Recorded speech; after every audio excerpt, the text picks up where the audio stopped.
So today we are starting a new book. Now this is called the Narada Bhakti Sutra. I think most of us in India know who Narada is. I think we have been seeing him right from our childhood days, always carrying a veena, dressed like a sage, an ascetic rather, and roaming the entire Brahmand. He carries the veena and he has a very peculiar headgear. And the words that he keeps on saying all the time is Narayana, Narayana.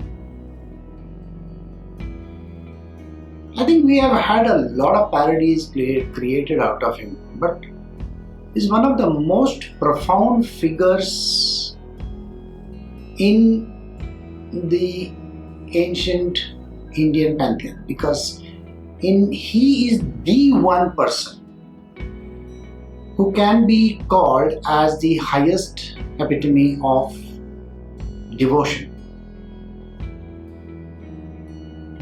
The book that we are doing over here today is Narada Bhakti Sutra. Now first let me introduce you Narada.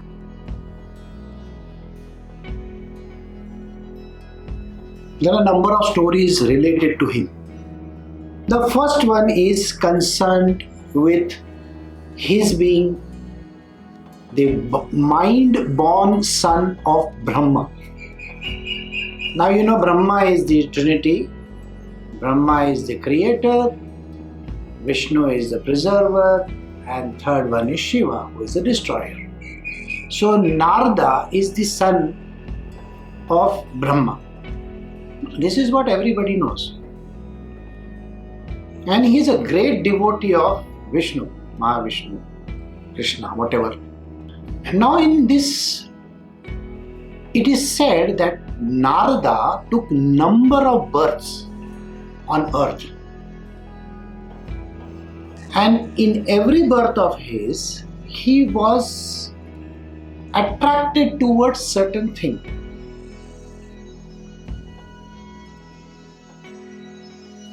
Now, he is called the highest in devotion, but his attraction was also there for material worldly stuff. Now what was that? Once he fell for Rama and he had to be born as a Shudra. On earth to a very poor parent. Then he was born again to number of sages. And he has been taking birth so often. You remember that he carries one instrument with him, musical instrument with him, which is called the veena. So, whereas veena is concerned, he was attracted towards music as well. So, the constant upadhis that kept on coming in his life made him take birth again and again and again on earth. During one of his sojourns, he had promised Vishnu that I am going to write 1 crore verses on you. Now, in one lifetime, when a person can, please understand, in one lifetime, how much can a man write? Today we have computers, but during the time of Narada, I doubt if there were any computers. Though he was the greatest of the sages, yet he could write only a certain number of verses. And it is said that he had to keep on coming again and again and again in various forms He had to take up this human form so that he can complete that task. Do you think that task is over yet? I don't think so. It will keep on happening and he will have to keep on coming. So Narada's love for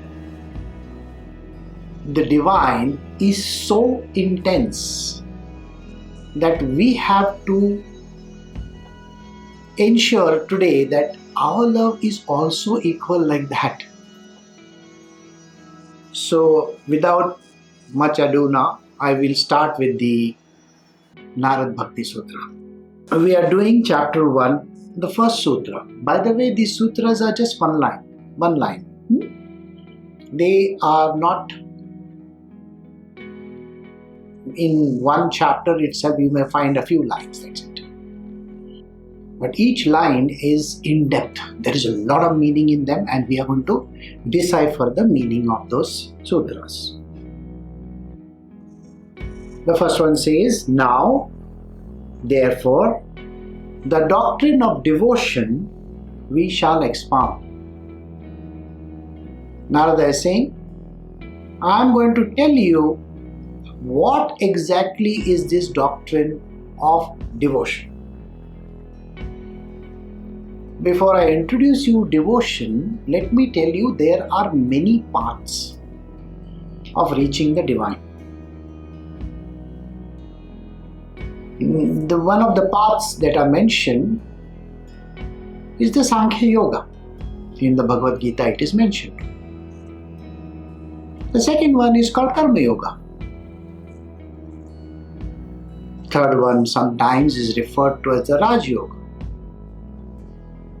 And the fourth one is called the Bhakti Marga.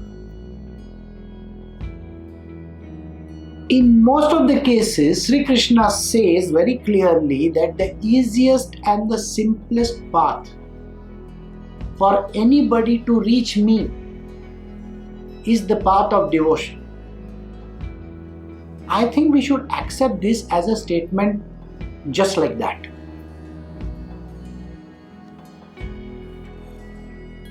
Because Sri Krishna is saying these words, so it is very, very important that we accept it. But then is the path of devotion so simple and easy as it looks? You see, Sankhya Yoga requires you to study so hard, follow a particular path, do your sadhana, keep plodding consistently, never lose the footing, so on and so forth. Karma Yoga, second part, is equally very tough. Why is it tough? Because for everything we want payment.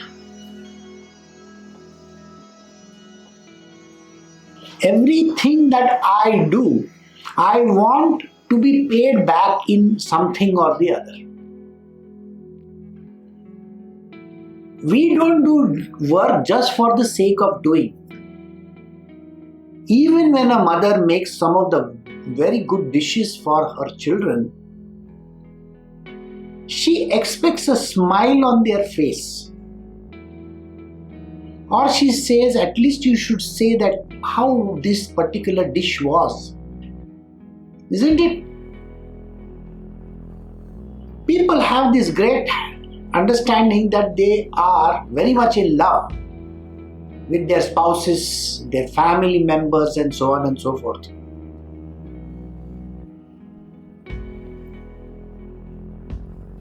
Do you think there is no expectation there?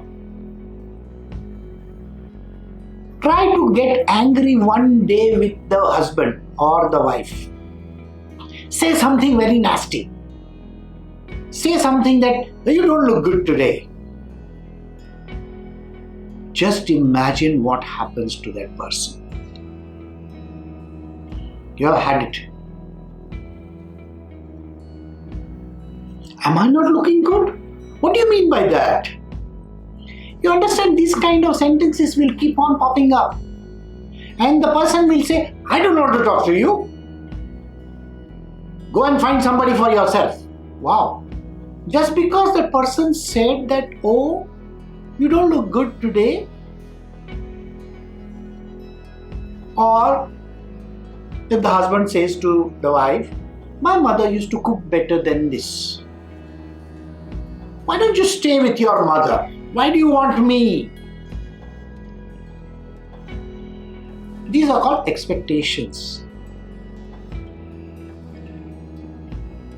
On the path of spiritual, there should be no expectations whatsoever. If you think that there is a fruit called realization somewhere up there, and you want to go climbing to that fruit, you are going to be thoroughly disillusioned. Because if you are doing your sadhana with the intent of reaching realization, it is not unconditional.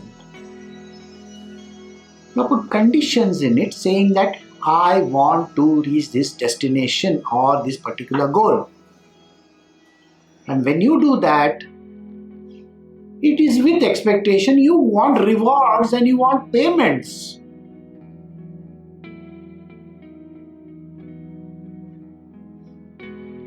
This is something which we cannot have in spiritual. Take the case of Buddha or Jesus Christ or Krishna or Ram or any of the great people that we know about. Nobody had expectations. Buddha never said that I expect you to do this for me. If Buddha gave somebody an advice, he never expected that person to pay him or something like that. Sai Baba, he never said that I want this or I want that. Yeah, in his case he would say, give me 20 rupees. Sometimes he would say, give me 5 rupees, give me 20 rupees. And he would take that money and give it to somebody else. What these sages and saints do is very peculiar. They are trying to remove your karma from you. They don't want money to be kept for themselves, by the way. So I hope you understand this. In Karma Yoga, you cannot have Karma Yoga happening to you because very simply, you want repayment. Everything needs to be paid back. There is nothing free there. You are not offering anything just like that and the person is saying, okay, I'm happy with it. No way. Something has to be given back.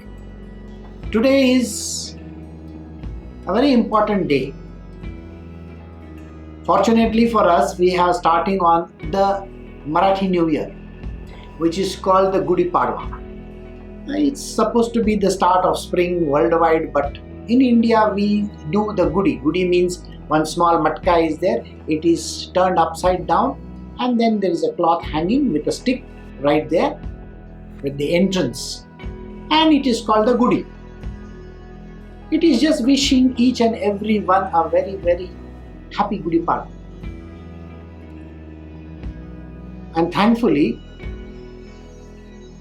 today most of the people are at home.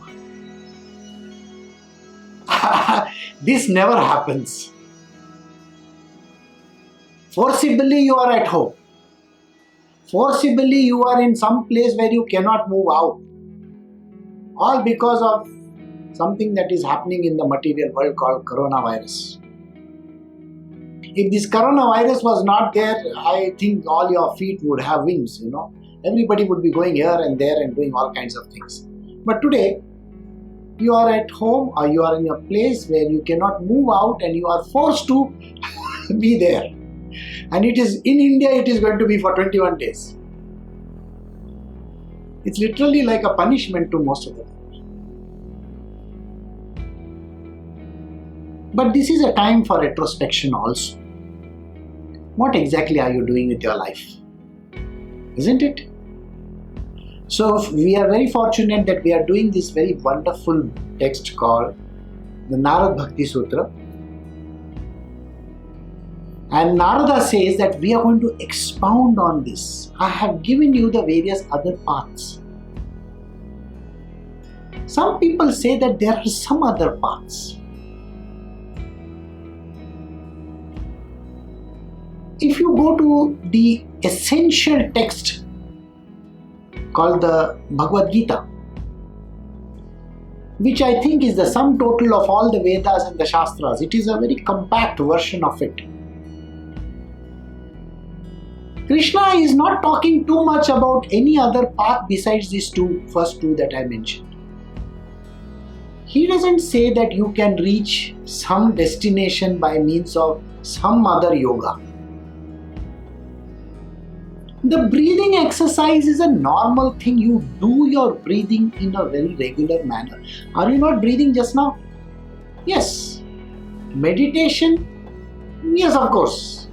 Meditation is trying to connect with your own self. This is what everybody understands. But if there is some other path which other people are dishing out, I really don't think they are mentioned in it. Especially in the Bhagavad Gita, neither are they mentioned in any other scriptures which are profound, like the Bible for the Christians. I don't think it is mentioned anywhere that you can do any other path. But one path which is mentioned everywhere, believe me, this path is mentioned absolutely in every scripture.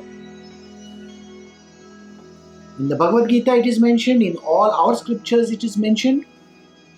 In the Bible it is mentioned as the only path. In the Quran it is mentioned as the only path. In the Zen Avesta it is mentioned as the only path. You can go to any of the scriptures. You go to the Guru Granth Sahib also. The path which is mentioned is called the path of devotion. I don't think anywhere it is mentioned that you can do some kind of a yoga or some kind of an activity and reach some destination. If it was there, then I think the Bible would carry it. Don't you think so? There are a billion people following it. There are a billion people following the Quran. You think it would not have been mentioned over there? But they are very clear in mentioning the path of devotion. And today we are going to give an exposition on the path called devotion only. So, we are just going to begin this. Verse 2 says, that devotion is indeed the nature of supreme love directed towards God.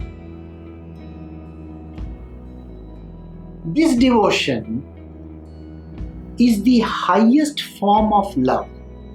Now you may wonder, are there other forms of love? Of course there are other forms of love. The mother's love for the child. Is it the highest? No way. The brother's love for the sister, or friend's love, or the love for the master, the servant-master relationship. Do you think these are the kind of love that we are talking about in devotion?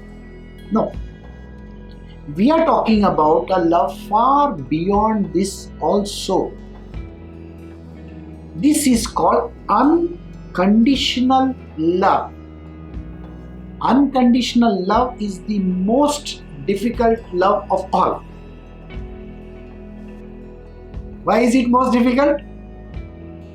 You see, like I said the last 10 minutes, everybody has conditions. The mother has a condition that I want my child to love me. The child says, my mother doesn't love me. She loves the elder brother. See, there you got it. No, unconditional love means the love should be so much that there should be no expectation whatsoever. Love has to flow. And there should be no return back anywhere. That is unconditional. So here he says that devotion. I am talking about that ultimate devotion, which is of the nature of the supreme love of God. That means God, who is the Almighty. Some call Him by different names. Jesus called Him as the Father in heaven. We call Him Sri Krishna. Some people call Him Shiva. Some people call Him Brahma. But is that the ultimate? No. The ultimate in this case is the Supreme Divine Consciousness. Sri Krishna is the Supreme Divine Consciousness. Father in heaven is the Supreme Divine Consciousness. Allah is the Supreme Divine Consciousness, the highest of its kind.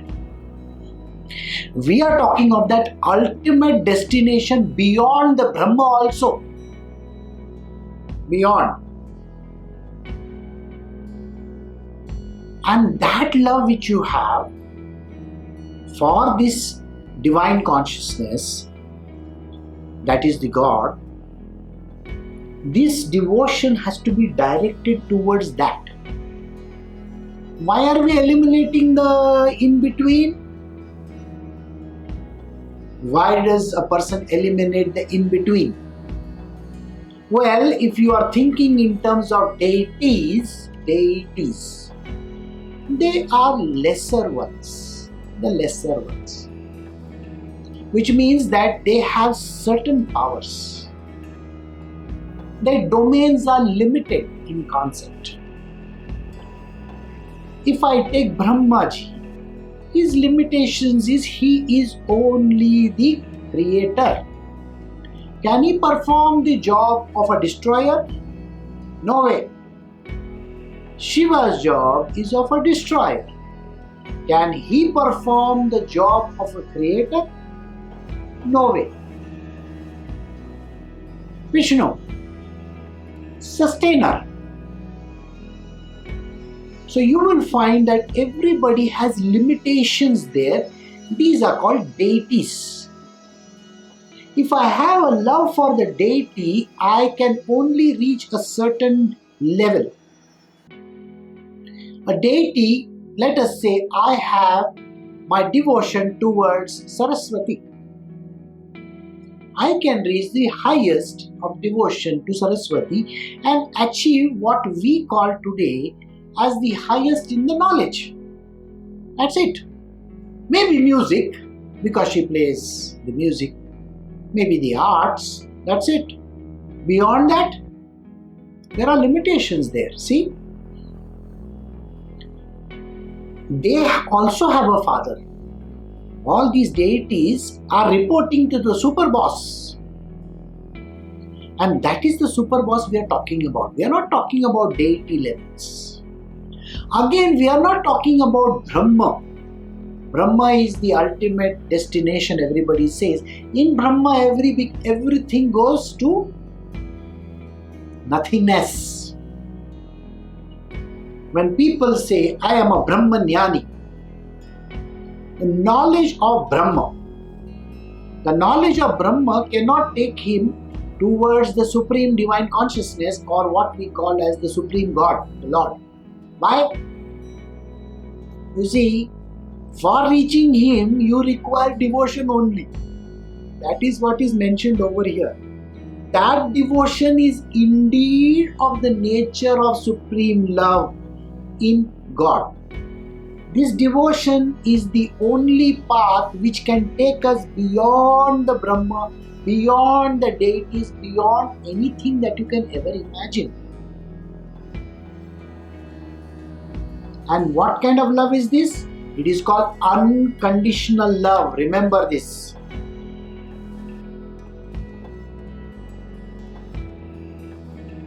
So the verse 3 says, the Sutra 3 says, the supreme love for the Lord, called devotion divine, is of the nature of immortality also. What is this immortality? Now let us say immortality means there is neither the beginning nor the end. You are constant. That means there can be no birth and there can be no death. Every human being has a birth and a death. Every deity has a birth and a death. Remember that. If you Google what is the lifespan of Brahmaji, you will get the answer. What is the lifespan of Indra?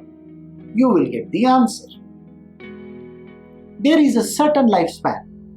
They can exist only during that period. After that, what happens? They go back to where they came from. Then a new Brahmaji will come. That Brahmaji will reign for a few more years. Then he will go away. Then another one will come. Then another one will come. And it keeps on happening. So, is Brahma immortal? No way. Same way, the other deities are also not immortal. They have birth and death, coming and going. And this immortality doesn't exist in a created domain. Please understand this. They are all under the sway of Prakriti, Mother Nature. She is the mother of everything. She creates and she destroys. But this Father that we are talking about, as we call him the Supreme God, Lord God, he is not created, he is not destroyed, there is nothing happening. He is the precursor, he is everything, the ultimate and immortal, of course.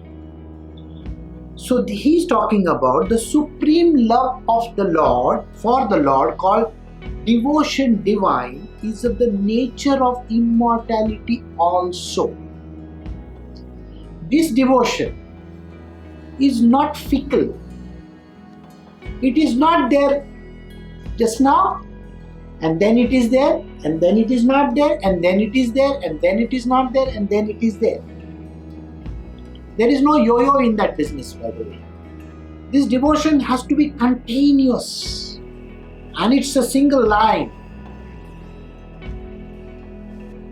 And there are no blips like this on the line, by the way. There is nothing like going up and coming down. Oh, today I am a devotee of the Lord.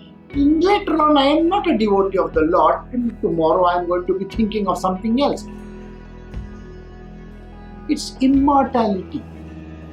This absolute divine devotion is immortal. It cannot have a full stop, a comma, or anything. No punctuation marks anywhere. It's a continuous stream. Why is it a continuous stream? Because the Divine Lord Himself is continuous. There is nothing like, beginning or the end. If there was a beginning and the end, then He is not called God. Then He is taking birth and He is dying also. The truth about Krishna, which we have to understand, He has taken a form. He takes a form, is born, and then He dies. Now, this particular form that He takes is for doing something in this world. So, in the Mahabharata, doesn't He say, I come here when dharma is disturbed? Doesn't He say that? When there is adharma in this world, I keep on coming so that I can put the thing back on track. And that is the only reason why He takes birth. And it's a very short lifetime that He takes. He takes a form, goes away. Takes another form, goes away. Takes another form, goes away. Does it mean that He is not eternal? When something has to be done, The divine has to take a form to do it. It's important to take a bodily form. It could be any. When Sri Ram took the form, Sri Ram is a form. He also had to meet his end. There is a form called the Parshuram, which is supposed to be eternal. When does this form come to an end? Actually, it doesn't come to an end. It's an eternal form. My Gurudev Dattatreya is an eternal form. But then, can it be eternal? Remember, Dattatreya had a birth. Right? Parshuram had a birth. So then, where is that eternity thing coming in the picture? Well, understand it like this. Dattatreya is the eternal teacher. To teach something, he took a form. Simultaneously, there are multiple forms which he can take. So on this planet Earth, Dattatreya himself has taken multiple forms. When he was Narsimha Saraswati at one time, he was Shripad Vallabh at one time, he was Manik Prabhu at another time, he was Swami Samarth at one time. You understand? He could take multiple forms and keep on coming and coming and coming, because at that particular place or that particular time, something had to be adjusted out. You just take a form. It is like doing a small movie. You're taking a small role. You do that role and go away. Okay? The body can be discarded on this earth. Body is composed of those elements. Body is a form. It's just like the example of water that I give. A water that is filled in a bottle at one point in time, once it is drunk or once it is used for some purpose, it goes away. Somewhere it becomes a cloud, somewhere it rains, sometimes it becomes a bottle, sometimes it becomes a lake, bottled water, sometimes a lake water, sometimes some other kind of water. So, takes various forms. Does it mean that the water went away? No, it doesn't mean that. It will keep on going and coming and going and coming and going and coming. That is how it works. So, this devotion divine is not a yo-yo. It is continuous. Just like eternity. It is happening continuously. Many a times people think that the Father in heaven gets angry, gets upset, brings all these viruses into the picture. He's very vengeful. You have mistaken. Why would he want to do any of those things? You think he is sitting up there to take revenge on a small fly like you? You are insignificant. A human being is insignificant in this entire creation of these universes. How many universes are there? Billions or trillions? Nobody knows. How many such kind of earths there might be? Nobody has any clue. How many people? Nobody has any clue. Today we have 7.5 billion people on earth. Another 20 years from now there will be more. Maybe after that there may be zero. And after that there will be 20 billion. Who knows? You are an insignificant creature who lives for just a few years and goes away. You think such a great Father in heaven is interested in taking revenge on you? I think you are completely off your rockers. You see? Understand one thing, he is not interested in taking revenge. He puts me in trouble. Oh, why would he single you out and put you in trouble, by the way? He's not interested in you getting into trouble. It is like today in India or in America or UK or wherever. There are various places where the prime ministers and the presidents are announcing, because of coronavirus we are going to have a shutdown. You think the prime minister of this country is singling out a person? You see, because of you I am going to put this. He's not concerned with one person. He has got everything to take care of. He doesn't even know about your existence. You may be a small person somewhere in some part of India. Do you think the Prime Minister of India or the President of India knows you? Nobody knows you. You know him because you know who he is. But he doesn't know you. It's like today you know God.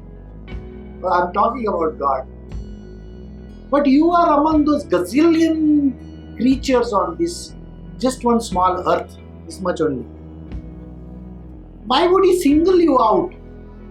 So this idea that he is troubling me and he's put me in trouble and I am not getting this thing done because he is doing like this to me, I am going through troubled times, I don't have money, he is putting me through, all that is all nonsense. Please understand. Why would he want to do something like that? He is composed of pure divine love. He himself is Love. And why would somebody who is defined as love want to put you in some trouble? It's unconditional love. He's not expecting anything out of you. He doesn't think, oh, you got to do this for me. I think if such a great person wants you to be singled out, I want this thing to be done by you. Don't you think that he can replace you?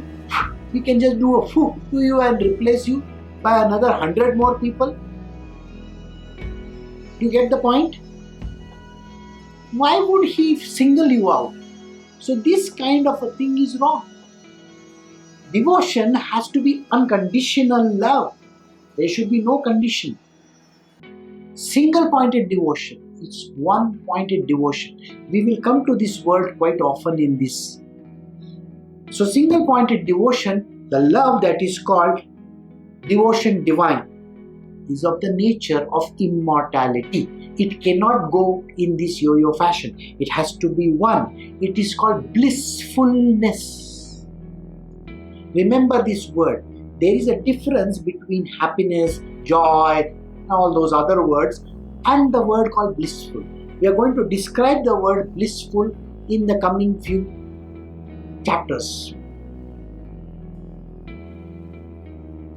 Verse 4, which is Sutra number 4, says, having gained this supreme devotion, the devotee attains perfection and immortality and becomes extremely satisfied.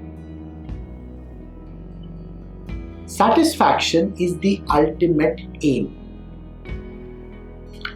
You see, a person is satisfied when he has nothing to gain or lose, when there is no happiness or sadness. You are in a state of blissful existence. When you gain this highest devotion, the supreme devotion, the devotee attains perfection. He becomes exactly like the Supreme Divine. He becomes like that. So, if we consider Krishna as the highest Supreme Divine, the one who has the highest of the devotion becomes exactly like him. Because there is no disturbance of any kind. He attains perfection and immortality. Why immortality? I think we have done it in the previous verse. There is no beginning and there is no end. All kinds of happiness are joy. There is always a beginning. There is always an end. You see, when a person is not having children and gets a child, the moment the person is pregnant, there is joy all around. I am pregnant. When the child comes, everybody is again joyful. The child has come. I am very happy. What happens to this happiness after some time? It goes out of the window.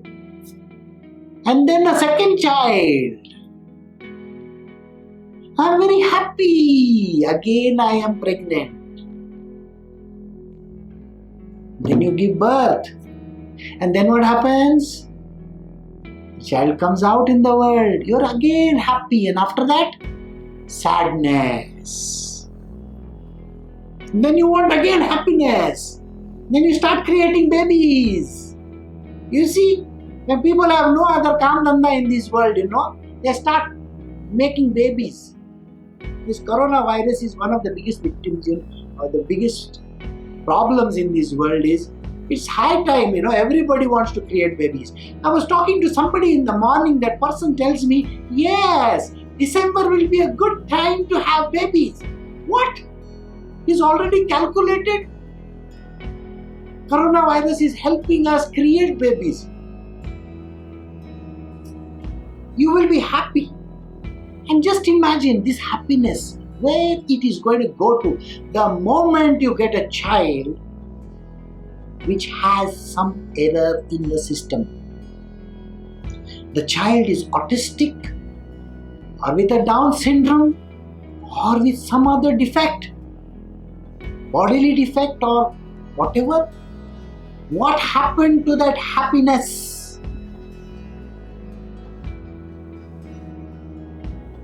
It's a painful existence after that. Everybody will agree with me. You got what I'm saying?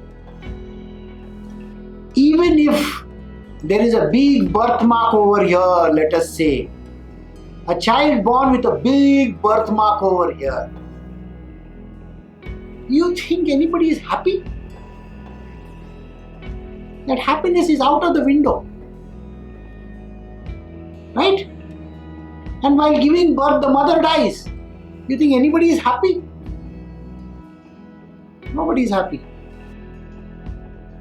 So there is no continuous happiness in this world, by the way.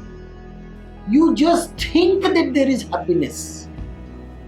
To raise children is not happiness. Is painful. Ask any parent.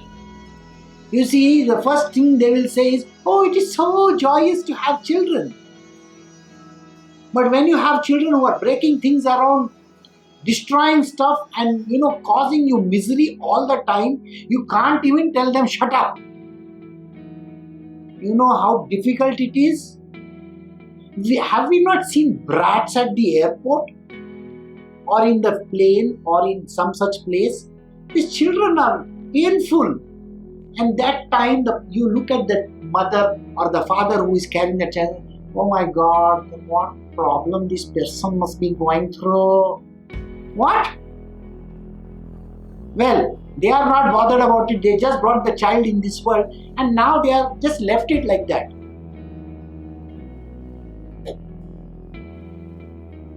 One day I was in a theater and I was watching a very beautiful movie. Okay. It was a super hit movie and I was watching it. And there were two children running in the aisle up and down and making noise.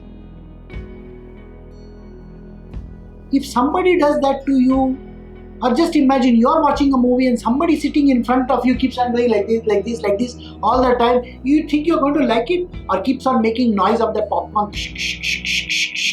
Just now also, if I keep on making noise like this, you're going to get disturbed. Your happiness will go out of the window. I hope you understand this. The permanent happiness is not around in material existence. Please know this.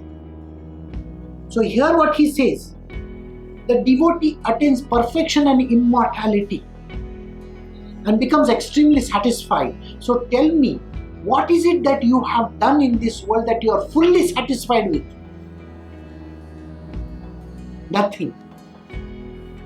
Nothing. Elon Musk went and told people, I want money because I want to fight the virus. Everybody is gone against him. Why? Why does he want money? This is something which you can never understand. Till yesterday he was being praised to the heavens, Oh, he's the greatest person on earth. and then suddenly he says some word and then out of the window. His happiness has turned into sadness like that. It is called the yo-yo.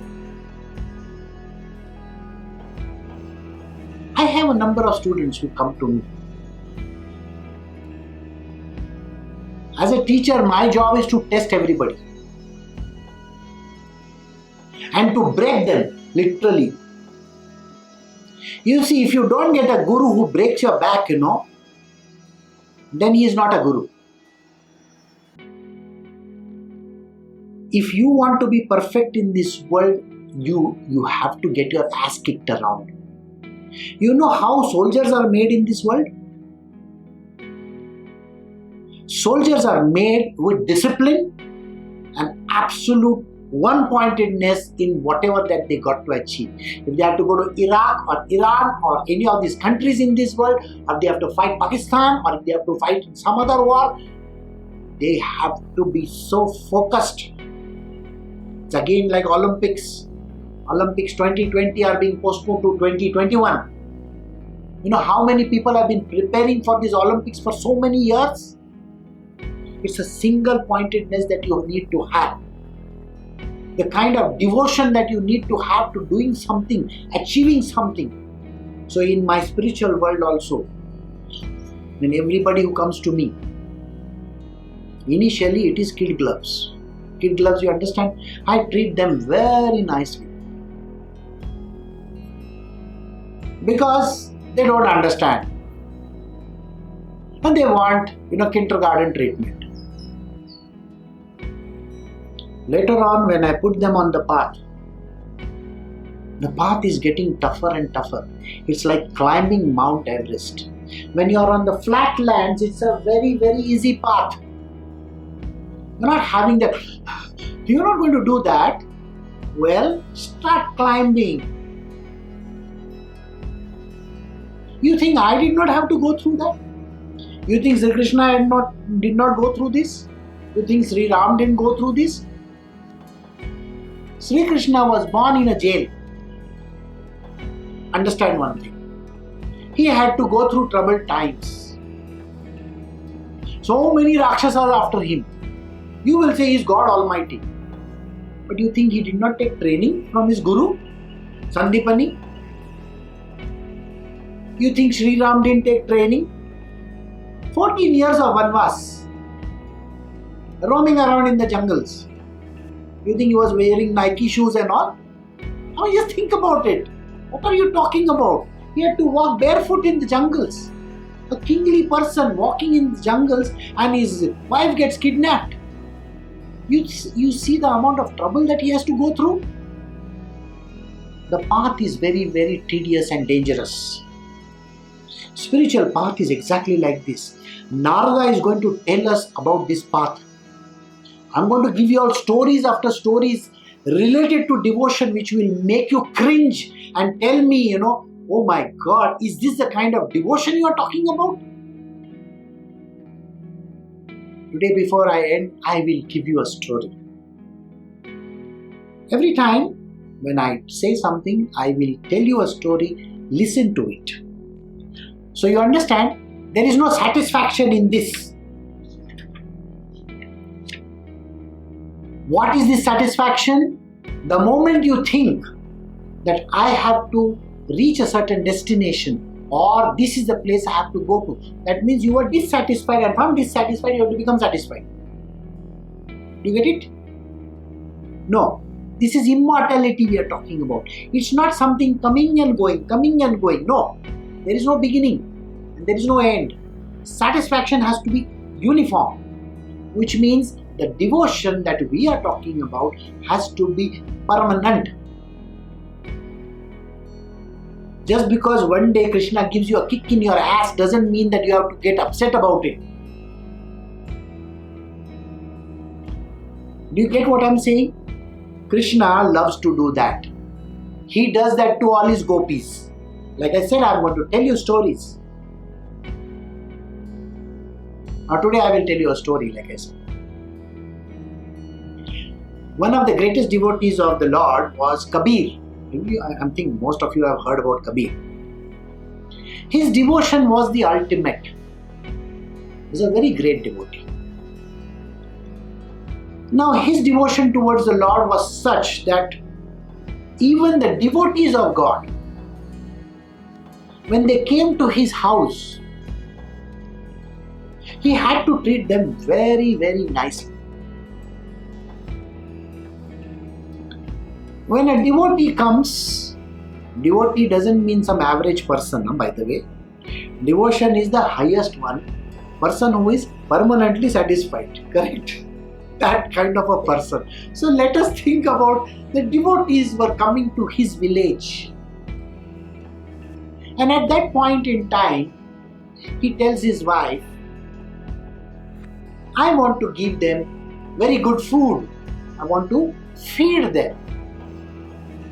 The wife says, you know there is nothing in the house.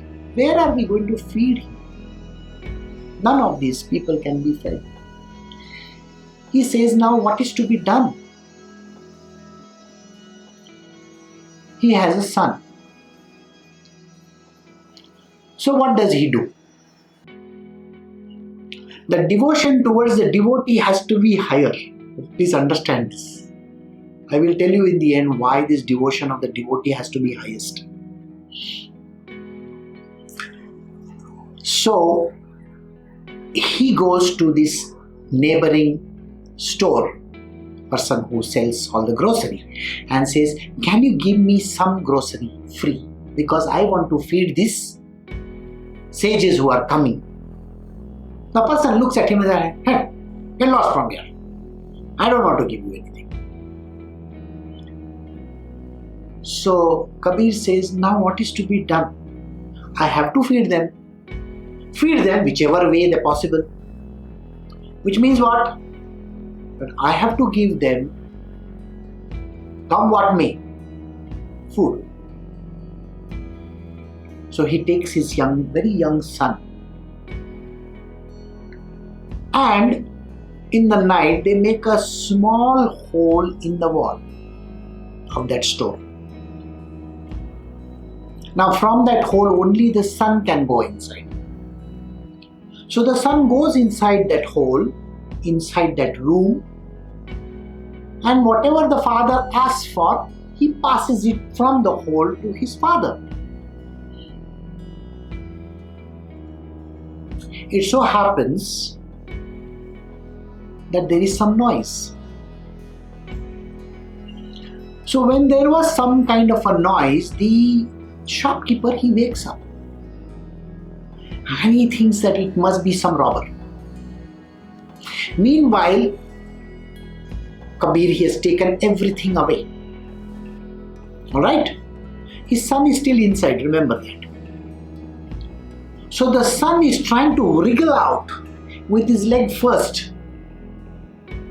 This person comes over there and just sees the head of that in darkness. He takes his sword and cuts the head off. Now the body is lying half outside, half inside, the neck has fallen. The next morning, what does this shopkeeper do? He sticks the body in the main square and he hangs that particular head with the hair up on the tree. Now nobody can come and claim it, this body. Kabir himself is busy because remember, the sages were coming for lunch. He had invited them. His wife asks him, where is our son? He says, don't bother. He knows exactly what has happened, remember that. So she cooks a very nice meal and all the sages are fed. Once all the sages are fed, the sages are very satisfied and they are now going out of the house. After they have gone out, Kabir tells his wife what exactly transpired, how this food was brought. He says to her, I am very sorry, our son is dead. The shopkeeper chopped off his head, and the head and the body is lying in the main square over there. So the mother is very distraught and she goes running near the square, and she takes the body in next to her and is crying. Remember, the sages were passing from there. Now these are sages. They look at the body and they come to know exactly what has happened. And they give back the life to the child. Devotion is that one path where absolutely anything is possible. But what kind of a devotion is needed? Kabir's devotion in this episode can be gauged as one of the highest devotions. Why was he so much devoted to the devotees?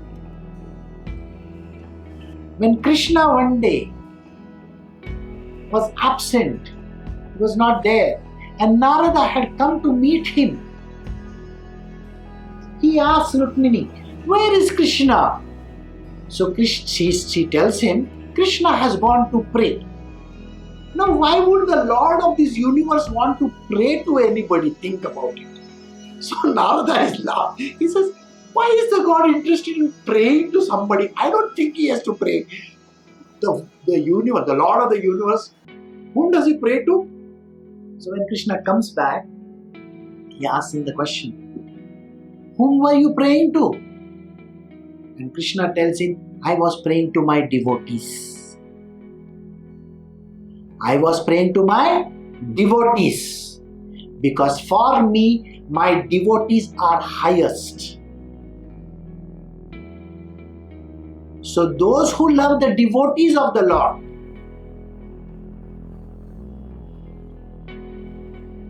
get a lot of brownie points where Krishna is concerned. So when Kabir loved the devotees of the Lord and gave them food